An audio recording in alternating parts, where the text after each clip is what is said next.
lorsque nous traitons de l'exercice de l'homme dans la construction de son être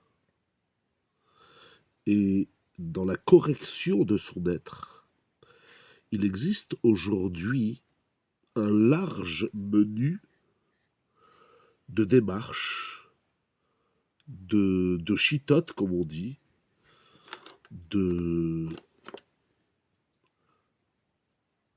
façons de faire. On peut trier et trouver parmi toutes ces démarches certaines voies qui sont vraies. Tout ce qui est dit aujourd'hui n'est pas synonyme de vérité. Il faut faire très attention. Mais on peut en trouver des vrais. Le Rav Schwartz nous dit qu'il va poursuivre son travail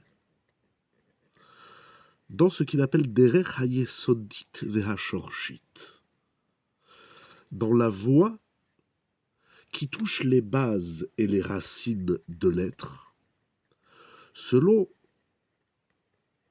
les fondements de la sagesse des 4 éléments, l'eau, le feu, l'air et la terre. Pourquoi choisit-il cette voie? Parce que c'est celle qu'Akadosh Baruch Hu a utilisée pour créer le monde et tout ce qu'il contient. Pour créer l'homme dans son corps et dans son âme. Dieu a créé le monde d'une certaine façon. Cette façon, c'est elle qui crée et qui donne l'ordre des choses. Nous comprenons bien que cette voie des 4 éléments est la plus fondamentale. Et c'est la raison pour laquelle les maîtres de toutes générations ont choisi cette voie. Comme nous avons dit, les 4 éléments sont la terre et l'eau, l'air et le feu. Chaque caractéristique des énergies de l'être découle directement d'un de ces 4 éléments. Par exemple, l'élément feu a donné naissance à l'orgueil et à la colère. L'élément eau a donné naissance au désir et à l'amour. L'élément terre, lorsqu'il est corrigé, il donne naissance à l'énergie de la simcha, le sujet dont nous traitons. Si la caractéristique du froid prend le dessus dans l'élément terre, alors va naître la paresse.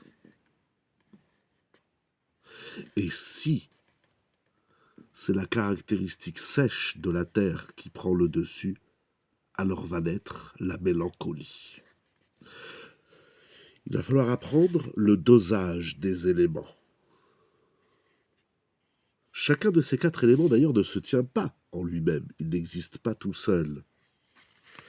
Il est composé lui-même des 4 autres éléments. C'est-à-dire chaque élément est la somme des 4 éléments.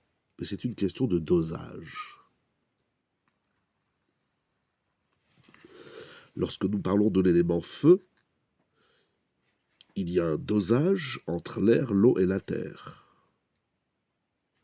L'air contient le feu, l'eau et la terre. L'eau est composée de feu, d'air et de terre. Et la terre aussi est un dosage du feu, de l'air et de l'eau.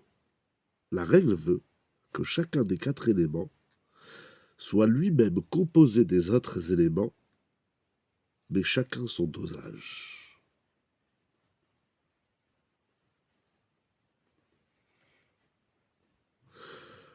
Lorsque nous parlons donc d'un trait de caractère et nous disons que ce trait de caractère découle de cet élément, nous devons comprendre qu'il y a un dosage qui n'est pas respecté, qui va donner une caractéristique négative, et dans d'autres cas, une caractéristique positive. C'est la raison pour laquelle, lorsque nous voulons traiter une énergie de l'âme, de l'être. Le sujet se décompose en 16 parties. Il y a la terre de la terre, Afar Shebe Afar. Il y a l'eau de la terre, l'air de la terre et le feu de la terre, et ainsi de suite. Pour l'eau l'eau de la terre, l'eau de l'air et l'eau du feu. Et la même chose pour l'air et pour le feu. C'est la raison pour laquelle le livre, ici, que j'ai sous la main, sous les yeux, Tikkun Koach HaSimcha, du Rav Itamar Schwartz, il nous dit le Rav, que son livre sera composé de 16 chapitres, afin que dans chaque chapitre, nous puissions étudier en détail une des 16 compositions des fondements par lesquels nous allons construire l'énergie de la Simra. C'est tout un travail passionnant.